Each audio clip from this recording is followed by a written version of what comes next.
자, 이번 이야기는 시청자 소울텔러님께서 찾아와 주셨고요. 저번에 해주신 그 이야기의 두 번째로 이어지는 이야기라고 보시면 될 것 같습니다. 그래서 첫 번째 이야기를 아직 안 들으신 분들이 계시다면 영상을 먼저 보고 이 이야기를 시청해 주시면 좋을 것 같습니다. 바로 만나보도록 할게요. 네, 여보세요. 아유, 소울텔러님. 네, 안녕하십니까. 아유, 또 늦은 밤까지 기다려주셔서 감사드립니다. 아니요, 괜찮습니다. 네. 왜 이렇게 뭐 안 좋은 일 있으세요, 오늘? 아니요, 좀 피곤해가지고. 아이고. 아유, 감사합니다, 그래도. 네. 네. 자, 일단은 오늘 저번에 해주셨던 이야기에 이어서 될 것 같아요, 이야기가. 아니, 제가 생각을 좀 해봤는데요. 네네네. 지난번엔 대충 제가 어떤 사람인지에 대한 얘기를 좀 하느라 길어져서 디테일한 부분이 많이 없었어요. 그래서 오늘은 귀신을 목격했던 일을 한 2가지 정도 말씀드리면서 뭐 주변 이야기나 이런 걸 좀 말씀드리려고 해요. 오, 예. 이제 한 가지는 20살 겨울에 봤던 귀신과 그 귀신에게서 저를 구해주셨던 분 얘기 하나 하고요. 하나는 이제 제가 살던 집 근처에서 계속 일어났던 이상한 현상 몇 가지만 좀 얘기를 할까 하거든요. 그러면 전혀 다른 이야기가 되는 건가요? 아니요, 다 이어지긴 해요. 제가 겪었던 일이니까. 알겠습니다. 예. 자, 그러면 그 2가지 이야기 빠르게 한번 출발을 해보도록 하겠습니다. 렛츠고! 네, 길이십니다. 소울텔러예요.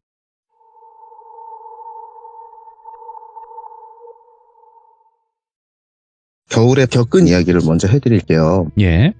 이제 그곳을 위치도 제가 말씀을 드릴 건데 드리는 이유가 거기는 뭐 사람이 사는 곳도 아니고 길이에요. 그냥 도로 위에요. 거기를 누군가가 만약 찾아가신다고 해도 그런 상황이나 그 사람의 몸의 체질이나 이런 게 맞지 않으면 못 볼 거라고 생각해요. 저는 대부분. 볼 수 있는 분도 계시겠지만 그때는 제가 고등학교 3학년 수능을 끝낸 시기고요. 2000년 12월 말쯤이었어요. 그때는 이제 한창 많이 놀잖아요. 친구들이랑. 수능 끝났으니까 어차피 망친 수능 우리는 최선을 다했다 하면서 거의 늦게까지 놀아요. 근데 제가 사는 곳은 숙소에서도 좀 외곽 쪽 설악산 쪽으로 들어간 곳이라서 버스도 9시 50분에 끊기고 택시를 타면 그때 당시에는 야간 할증과 지역 할증이 같이 있었어요. 그래서 보통 저희가 주로 놀던 속초 번화가 쪽에서 타고 들어오면 그때 당시 돈으로 한 10,000원 정도 들었거든요. 굉장히 큰 돈이에요. 고3 수능 끝낸 수험생한테는. 그래서 보통은 오는 도중에 이제 친구랑 거의 같이 놀았기 때문에 둘이서 뭐 반반씩 부담을 해서 그 친구가 중간에 내리고 제가 집까지 가서 합친 돈을 같이 택시비를 내고 이러는 시스템으로 저희가 놀았었어요. 근데 그날은 분위기를 타서 놀다 보니까 택시비가 뭐고 생각을 안 하고 다 탕진을 해버린 거죠. 한창 혈기왕성하고 빠꾸 없을 때니까 그래 가자 뭐 있냐 너 돈 남았지 그럼 너희 동네까지만 가자 나는 거기서 집까지 걸어가겠다. 근데 숙소가 지금은 좀 눈이 늦게 오는데 그때 당시엔 12월 초면 눈이 오기 시작했어요. 네. 보통 그날은 처음엔 진눈깨비 정도라서 이 정도면 충분히 가겠다. 진정한 상남자는 우산 따위 쓰지 않고 눈비 정도는 뚫고 갈 수 있는 그런 마인드로 살았거든요.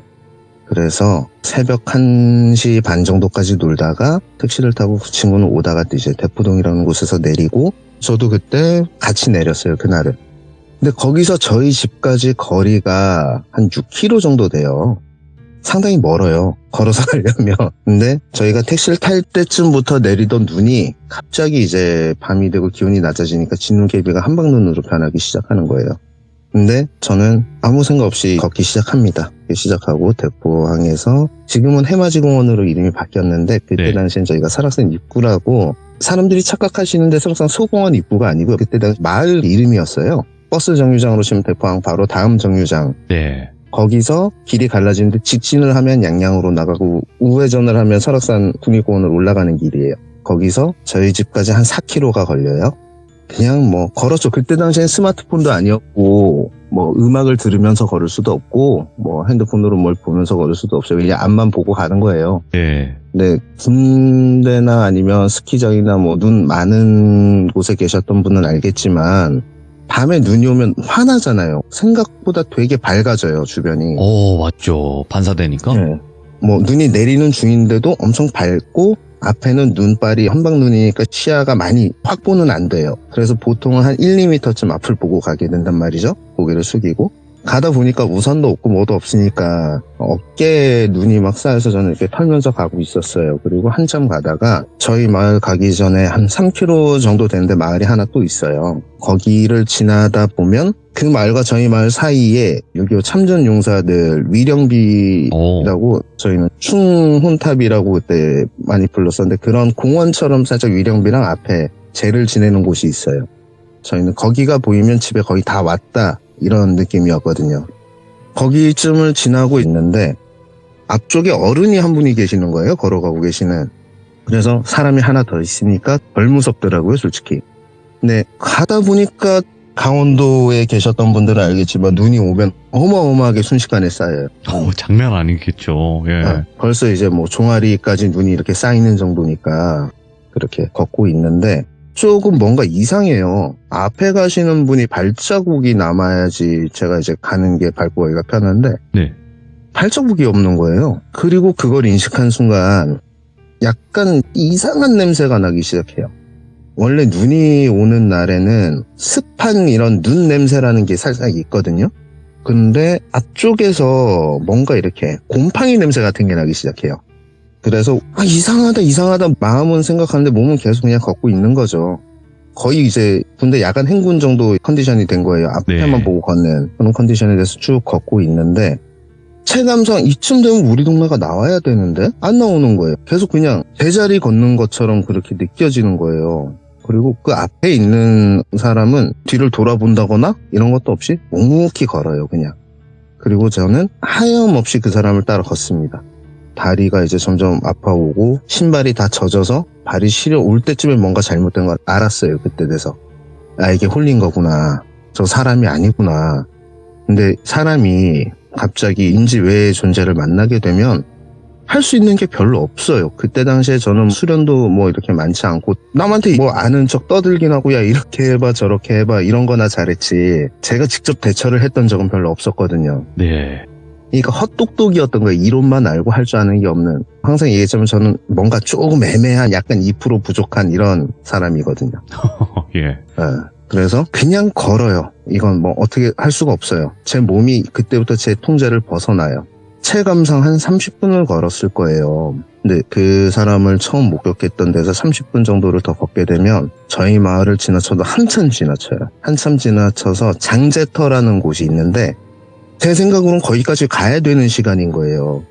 그런데 그냥 아직 제 뒤쪽으로는 충원탑 위령비 있는 데가 보이고 뭐 러닝머신 걷듯이 계속 그냥 걷는 거예요. 이거 잘못됐다. 주저앉아야 되나? 소리를 질러야 되나? 가위 눌렸을 때처럼 풀어야 되나? 그런 생각을 하는 순간 제가 차도 오른쪽으로 걷고 있었기 때문에 왼쪽에서 무슨 빛이 나오면서 뻑뻑한 소리로 빵빵 빵빵 이런 소리가 들려요. 굉장히 먹먹하게. 그리고 어느 순간 그 소리가 귀를 찢을 정도로 클락션 소리가 바로 옆에서 꽉 하고 들리는 거예요. 그래서 깜짝 놀라서 봤는데 이제 몸이 제 맘대로 움직이는 거죠. 그때부터. 깜짝 놀라서 봤더니 현대자동차에서 나왔던 갤로퍼 승용차 있어요? 9인승. 있죠. 네. 거기 어떤 아저씨 한 분이 창문을 내리더니 야 빨리 타! 이렇게 말씀하시는 거예요. 네? 그래갖고 네? 그러니까 야 빨리 타! 너 홀렸어 타! 그래서 네 하고 아저씨가 이제 몸을 이렇게 기울여서 문을 직접 열어주시고 제가 올라탔어요.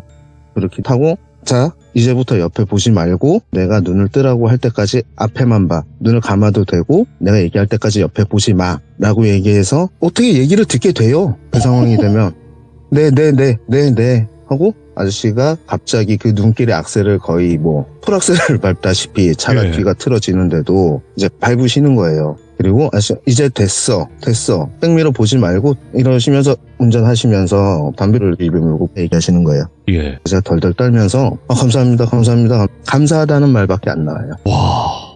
너 저게 보였지? 네.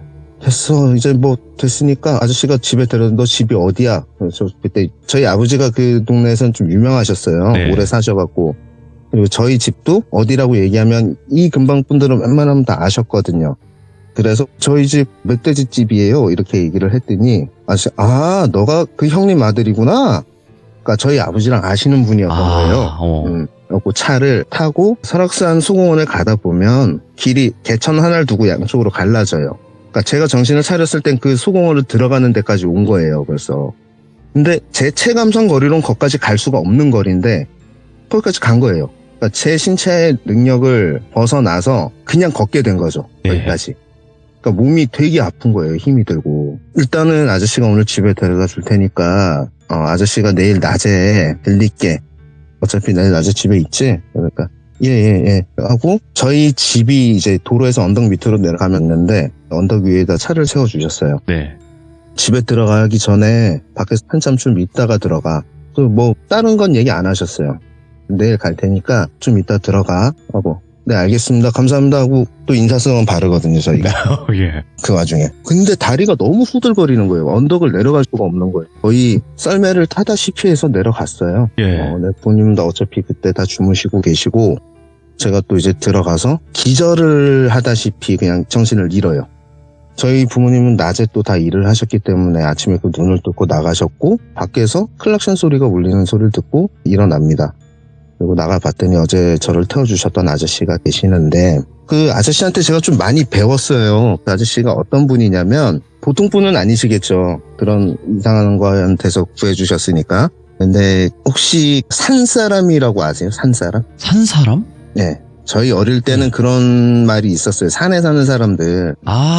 네, 이 산사람이라고 왜 산속에 어디 움막 같은 걸 지어놓고 지내시는 분들을 여기 시골에서 예전에 화전민도 산사람이라고는 했었는데 그죠. 예. 산에서 계시는 분들이 계셨어요. 지금은 뭐 자연인 분들이죠. 예. 그쵸. 자연인 같은 분들이죠. 네네. 쉽게 말하면 이제 도사 삼촌이라고 불렀는데 저는 이제 요즘 무속인들 중에서도 무슨 도사 있잖아요. 네. 저는 그런 분들한테 신뢰가 전혀 없고 그런 이름을 붙이는 게 솔직히 마음에 들지 않거든요. 개인적인 의견이에요. 네네. 왜냐면 도사라는 건 무속적인 용어가 아니고 선인 이런 쪽 용어인데 그걸 막 갖다 쓰니까 저 사람이 과연 진짜일까 이런 믿음이 드는데 도사 삼촌이 자기 말로는 도사라고 하지 말고 선인 산사람이라고 해 이렇게 말씀해요. 선인이라는 게 신선할 때 선자 사람 인자잖아요. 네.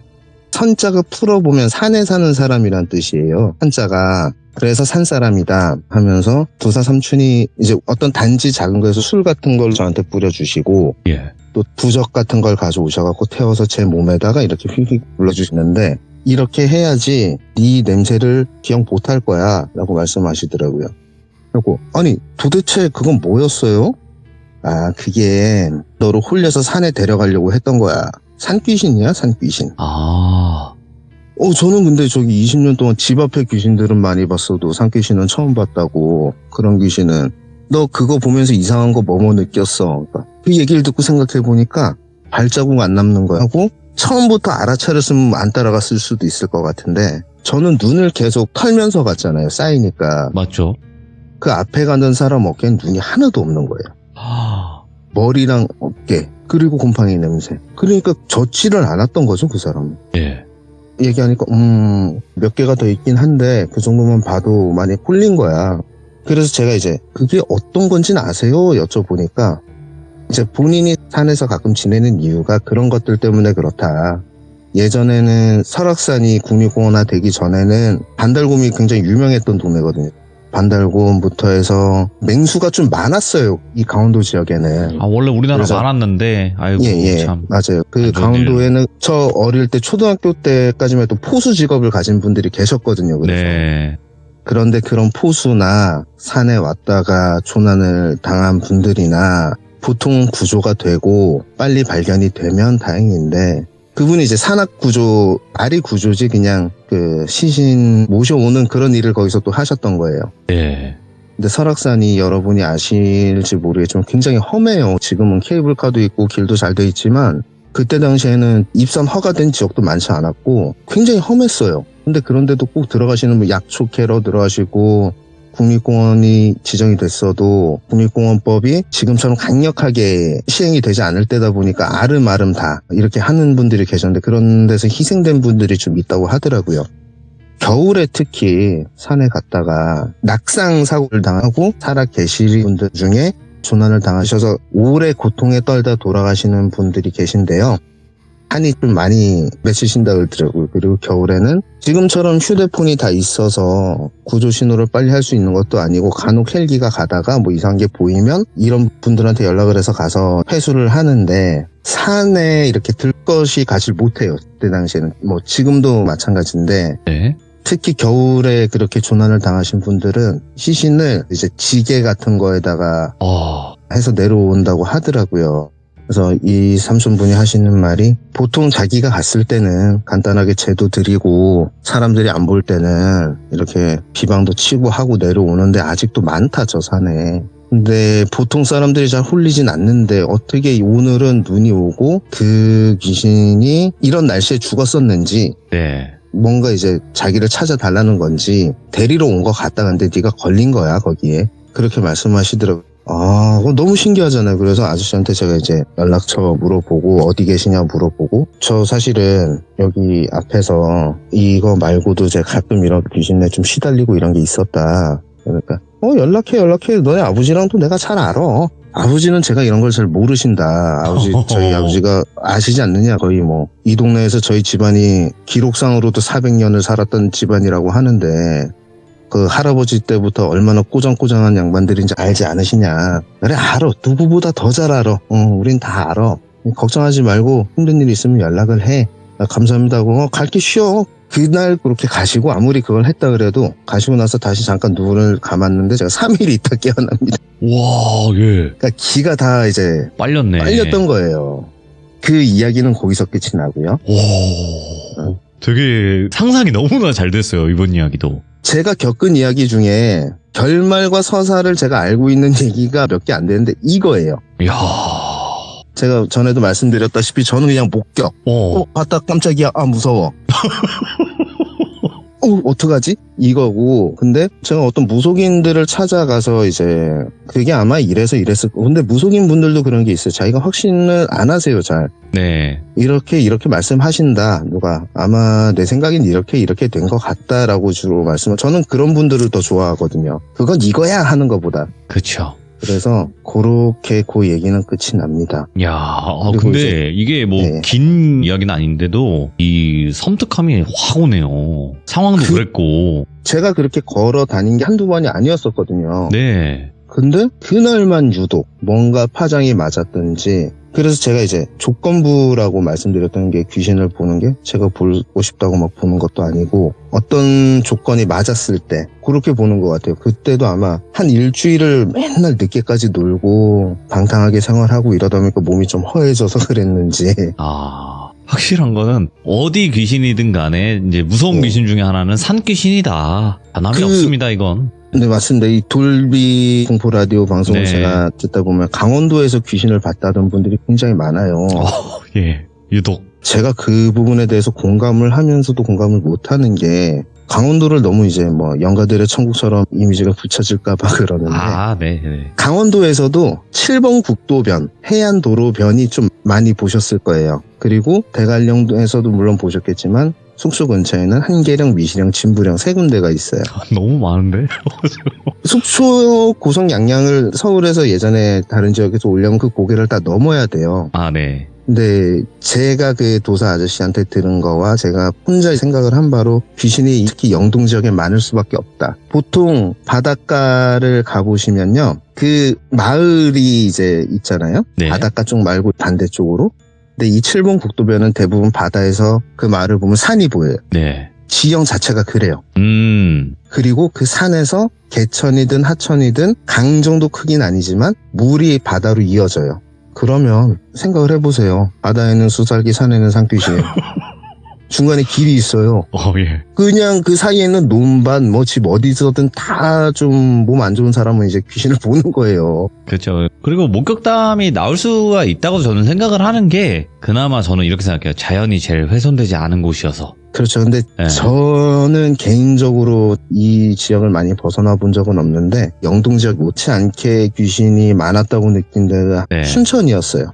춘천도 그 강이 크게 흐르잖아요. 호수도 있고. 그쪽도 굉장히 섬뜩하더라고요. 네. 뭐 이유가 있겠죠. 뭐 정확한 이유는 모르겠지만. 그럼요. 네. 그리고 제가 사진을 보내드렸잖아요. 네. 뭐 그림 같이 돼 있는 건 뭔가요? 사진을 제가 이제 약간 변형을 했어요. 그래도 혹시나 듣는 분 중에 예전에 다녀가셨던 분들이 알 수도 있으니까. 거기에 이제 나무가 있죠. 그 나무가 제가 지난번에 말씀드렸던 집 앞에 있는 150년 이상 수령의 나무예요. 밤나무. 그리고 거기 보이는 건물이 저희가 장사를 했던 곳이고요. 오. 지금은 이제 아버지 돌아가시고 폐업하고 허물어서 아무것도 없어요. 오셔도. 아무튼 저희 집 앞에 제가 숲이 어느 정도로 돼 있는지 보여드리려고 보내드린 건데 보시면 그건 정말 자연 속에 살았어요. 그리고 그때 당시에 저희는 장사가 굉장히 잘 됐어요.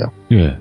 그리고 그 밤나무에 그네가 옛날식으로 굵은 밧줄 있죠. 로프인데 이제 배 선박에서 쓰는 정도의 로프로 그네를 하나 매달아 놨었고요. 네. 그 옆에 공터에는 손님들 자녀분들이 와서 놀 수 있게 트램폴린을 하나 갖다 놨었어요.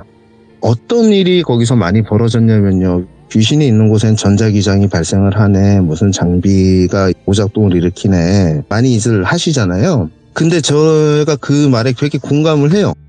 특히 이제 기가 좀 예민한 사람들은 똑같은 장비를 여러 사람이 써도 반응이 더 올 거라고 생각해요. 왜냐하면 그 밤나무에 저 말고도 이상한 걸 본 사람이 저희 가족을 포함해서 몇이 더 있었고, 네. 친구도 그렇고, 그 트램폴린이 거기도 희한한 자리예요. 그 트램폴린도.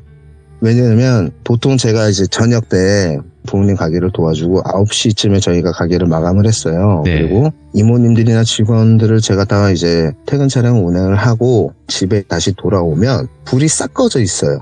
제가 거기서 이제 주차를 하려면 후진을 해야 돼요. 유독 그 밤나무 아래서만 후방 카메라나 후방 감지기 오작동이 일어나요. 후진만 넣으면 뒤에 아무도 없는 걸 확인했는데 삐삐삐삐삐삐 울려요. 이게 그 밑에서 나타났던 가장 흔한 이상 현상이고, 저 말고 간혹가다 어떤 손님분들이 낮에도 그런 현상이 있으시더라고요. 뭐 오. 나뭇잎이 떨어진 것도 아니고 아무것도 없어요. 한겨울에 잎이 다 떨어졌을 때도 그런 분들이 계세요. 네. 근데 그런 분들을 제가 보면 저분도 보통은 아니시겠구나, 약간 이런 느낌이 있는 분들이에요. 아, 그렇게 좀 판단하셨던 게 있었구나. 예, 제가 제 나름대로 이제 보면서 지난번에 이야기했던 되게 센 친구 하나 있어요. 귀신한테 호통치던. 그 친구와 몇몇이 이제 저희 가게에서 아르바이트를 20살 때 대학교 들어가서 첫 여름방학 때 내려서 아르바이트를 했죠. 이제 친구네 가게고 전 저희 가게니까 그때는 운전을 안 해서 다른 분들은 다 퇴근하시고 합숙을 하다시피 했어요. 그 가게에서 합숙을 하다시피 하는데 마다 그 앞에 테이블에서 저희가 파는 고기에다 술을 한두 잔 먹고 있는데 갑자기 바람이 안 불었어요. 여름이라 네. 더웠어요 그냥. 근데 저기 그네를 누가 타지 이러는 거예요. 뭔 소리야, 그네 누가 타, 지금 다 여기 있는데 우리. 뭐 바람이 불었나? 바람이 왜 불어 임마, 지금 밤중에 더워 죽겠는데. 근데 저걸 봐봐 하고 저랑 이제 돌아봤는데 그네가 혼자 움직이고 있는 거예요. 이렇게 바람이 부는 정도예요. 근데 바람이 불었으면 그렇게 움직일 수도 있겠다. 근데 사람이 그냥 앉아서, 그네는 이렇게 반동을 주지 않고 앉아서만 앞으로 뒤로 살짝만 해도 이렇게 20cm 내외? 그렇게 계속 움직이는 거예요. 예. 그래서 저희는 그날 그 그네 매달린 줄을 끊습니다. 무서우니까. 다음날 아버지한테 돼지게 혼납니다. 그리고 다시 올라가서 그 줄을 매달았는데 서사가 없어요. 그냥 본 거예요. 그리고 이제 어느 날은 저녁에 마감할 때쯤 됐는데 커플 손님이셨어요. 네. 커플 손님이셨는데 여자분이 타고 남자분이 뒤에서 그네를 이렇게 미는데, 네. 솔직히 도시에서 오신 관광객분들이니까 그런 그네 보면은 보기가 흔치 않거든요. 민속촌이나 뭐 이런 데 가서 보니까 춘향이가 빙의가 되셨더라고요, 완전히. 예. 방자도 옆에 있는 것 같고. 오. 근데 여자분이 그네를 잘 타시다가 큰 소리를 지르시더니 그냥 놓고 떨어진 거예요, 뒤로. 그래갖고 막 저희도 손님이 저희가 해놓은 걸 타다가 다쳤으니까 이제 난리가 나죠. 이거 어떻게 해야 그치. 되나. 예. 뭐 다행히 많이 다치시진 않고 이제 훅 묻고 어디 피 나거나 이런 건 없었는데 여자분이 정신을 못 차리세요, 초반에. 그리고 저희가 찬물 떠다 드리고 막 이렇게 남자친구분은 막 털고 왜 그래 막 주무르고, 저희 어머니도 나오셔갖고 아가씨 왜 그러냐고, 많이 다쳤냐고, 구급차를 불러야 되나 하고 구급차를 불렀어요. 결국 일단은 낙상 사고니까 불렀는데 남자분이 자기 왜 손에 힘이 빠진 거야? 무서우면 잡아달라고 하지, 이렇게 얘기를 하는데, 아니야, 내가 뭔가 잘못 봤나 봐, 놀라서 그랬어. 뭐야? 줄 매달린 거 위에 어떤 꼬마가 앉아 있었어. 그래서 놀라서 손을 놓치신 거예요. 이제 그런 그네는 서서 이렇게 타거든요. 손 놓치면 바로 사고예요, 그거는. 그런 일들이 굉장히 많았어요. 지금 사진에 보이는 나무에서. 아. 그리고 트램폴린 같은 경우에는 나중에 다시 말씀드리겠지만 그 위에 보면 낙엽이거든요, 가운데. 근데 어떤 때 혼자 밤에 그 앞에다 차를 세워놓으면 낙엽이 혼자 움직여요. 뭐 바람에 이렇게 삭삭 이렇게 쓸리는 게 아니라 아래 위로 이렇게 톡톡 이렇게 움직여요. 아, 근데 그 이유를 그때는 저는 몰랐는데 나중에 알았어요. 제가 어떤 일이 있어서 어떤 무속인 분을 만날 일이 있었는데 그 무속인 분들이 들어가자마자 아무 말씀도 뭐 생년월일 이런 거 묻지도 않으시고 하더니 눈을 살짝 감으세요. 예. 눈을 감고 이제 테이블을 똑똑 이렇게 두드리시더니 집 앞에 그 애들 타고 노는 거 그거 뭐야? 이렇게 말씀하시는 거예요. 예? 그거 저희는 퐁퐁, 방방이라 방방. 그랬거든요. 방방이 있어요. 맞아요. 그거를 안 쓴 지가 좀 됐네? 그러니까 저희가 그때 이제 장사를 아버지가 아프셔서 한동안 문을 닫았을 때거든요. 네. 그러고 맞아요. 그러니까 그 나무하고 방방을 좀 치워. 다른 데로. 버리든지 치우든지 위치라도 바꿔. 왜요? 그러니까 집터가 혹시 도깨비터인 건 알아? 어떻게 거기서 살지? 나 돈만 있으면 너네 집 사가지고 굿당할 거야. 헐. 거기는 숙박업이나 굿당해야 될 터야. 왜냐, 도깨비들이 다 떴어. 예전에 누가 거기서 많이 이렇게 뭐 음식도 놔드리고 했었는데 한 사람이 없어서 떴어. 그리고 사람 타고 노는 것들에 다 귀신이 앉아있네. 귀신들이 노네. 한둘이 아니야, 한둘이. 예. 그래서 그런 움직이는 현상을 봤던 거예요, 제가. 역시 서사는 없습니다. 여기가 끝입니다. 아니 근데 도깨비터라고 말씀을 해주셨잖아요. 예. 근데 무당터까지는 내가 이해가 되는데 왜 숙박업을 해야 된다라고 얘기가 나왔을까? 사람이 많이 와야 된대요. 왜냐면 그때 제가 왜 무속인한테 갔었냐면 저희가 여기 예전에는 인터넷만 쳐도 나오는 집이었고 그때 당시 2000년도부터 2006년까지 여름 시즌에 바가지 없이 네. 순수 하루 그냥 판매량이 400, 500이 나왔어요. 굉장히 잘 됐던 집이에요. 그리고 2009년쯤 되니까 언제 그랬냐는 듯이 딱 끊겨요. 이해가 안 될 정도로. 그래서 저도 그때 집에서 부모님이랑 같이 일을 하다가 다른 일을 찾아보려고 나갔다가 지인의 소개로 그분한테 가서 상담을 받았던 거죠. 네. 근데 그분이 이제 말씀하시는 거예요. 그렇게. 그래서 이제 시작이 된 거예요. 그분이랑 인연은 또. 그래서 왜 숙박업을 해야 되니까 어차피 거기서 사람이 길게는 못 살아. 근데 모텔터를 왜 하라 그러냐면 불륜들. 예. 딱 그런 사람들을 찾아오게. 왜냐면 지금 그 자리가 아무리 불을 요란하게 켜도 길 위에서 사람들이 잘 모른다? 이렇게 얘기하시는 거예요. 예. 예전에는 간판도 끄고 조명 다 꺼놔도 손님들이 막 들어왔지? 사람들이 인식은 못해도 도깨비들이 거기서 뛰어놀고 있으니까 도깨비불이 번쩍번쩍하니까 자기도 모르게 들어온 거야. 이야, 예. 근데 지금 도깨비들이 떠서 아무리 간판을 크게 하고 환하게 해놔도 인식 저하 같은 거예요. 안 보이는구나. 가려져서. 분명히 눈으로는 보여요. 간판이 있구나. 네네. 들어갈 마음이 안 생기는 거죠. 네. 근데 유명한 흉가나 폐가나 오래된 이런 데를 지나다 보면 그런 기분이 드는 사람들이 있어요. 홀리지 않으면 보통 사람들은 영업 안 한 지 오래된 가게, 영업 안 한 지 오래된 뭐 숙박업소 이런 데를 가려고 안 해요. 네. 본능적인 거부감이 생존 본능이거든요. 제가 살고 있는 집이 그렇게 되는 거예요. 예. 물론 저는 지금까지도 살고 있지만 네. 그 가게는 허물었지만 그 옆이 집이라서 거기서 살고는 있지만 집도 뭐 어마어마해요. 남들이 오면 하루도 못 자고 와요. 저희 집에서는. 이야, 확실히 터가 세긴 하구나. 그거를 동물들은 빨리 알잖아요. 그럼요. 저희 집에 이제 아버지가 진돗개, 풍산개 이런 개들을 많이 키우셨었는데 그 견종들 특징 귀가 다 쓰는 거거든요. 맞죠? 세퍼트도 보면 귀가 다 이렇게 뾰족하게 서요. 꼬리도 항상 이렇게 위로 말려 있고 저희 집에만 오면 귀와 꼬리가 쳐져 있습니다. 와.